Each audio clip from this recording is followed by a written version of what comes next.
New year celebrate करण्यासाठी आम्ही जात आहोत साऊथ कॅरोलिनामध्ये. आम्ही जिथे राहतो ते नॉर्थ कॅरोलिना आणि साऊथ कॅरोलिना हे वेगळं स्टेट आहे. पण त्या अगोदर सगळ्यात मोठं जे आमचं काम असतं ते आमच्या कॅटला सेटल करणं. सो आम्ही मोठ्या ट्रिपवर जात असेल तर कॅटला आम्हाला फोस्टर हाऊसमध्ये ठेवावं लागतं आणि 1 डे 2 डे ट्रिप असेल तर आम्ही कॅटला सोबत घेऊन जातो. सो कॅटला वाटत आहे की आम्ही त्याला सोबत घेऊन जात आहे, पण नाही. फायनली आम्ही त्याला फोस्टर हाऊसमध्ये सोडलं आणि आम्ही आमच्या प्रवासाला सुरुवात केली. सो हा बघा अमेरिकेतील हायवे असा दिसतो. अमेरिकेमध्ये हायवेवर प्रवास करत असताना आजूबाजूचा परिसर सगळा सेमच दिसतो. आता थंडी आहे त्यामुळे ऑलमोस्ट झाडांची पानं गेलेली आहेत, पण ही जी काही ग्रीन कलरची तुम्हाला झाडं दिसत आहेत ती थंडीची झाडं आहेत आणि थंडीमध्ये पण ही झाडं चांगली टिकून राहतात. सो अशा प्रकारची झाडं संपूर्ण हायवेवरती बघायला भेटतात. ऑलमोस्ट 150 किलोमीटरचा प्रवास करून आल्यानंतर आम्हाला एक इथे विलेज बघायला भेटलं आहे. हे एक छोटंसं गाव आहे आणि इकडे आउटसाईडला मोस्टली फार्मिंग केली जाते आणि फार्मर लोक राहतात. सो हे बघा छोटी छोटी घरं आहेत, तरी पण ती खूप छान वाटत आहेत आणि इकडचे फार्मर लोक खूप मोठ्या प्रमाणात फार्मिंग करतात.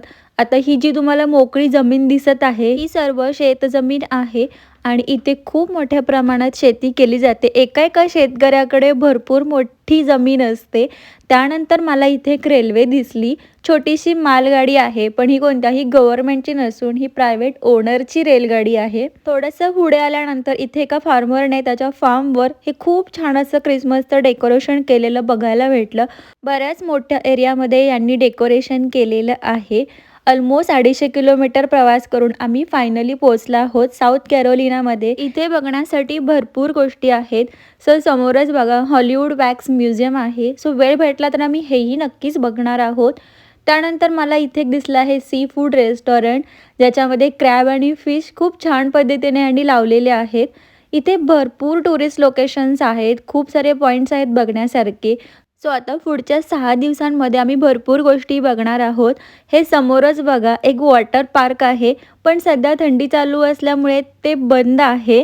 आम्ही जिथे आलो आहोत तो एरिया आहे मार्टल बीच. सो हा एरिया खूप फेमस आहे. इथे खूप साऱ्या गोष्टी बघण्यासारख्या आहेत. पण आता विंटर चालू आहे त्यामुळे टुरिझम फार कमी आहे. थंडीमध्ये लोक बाहेर फिरायला जास्त जात नाहीत.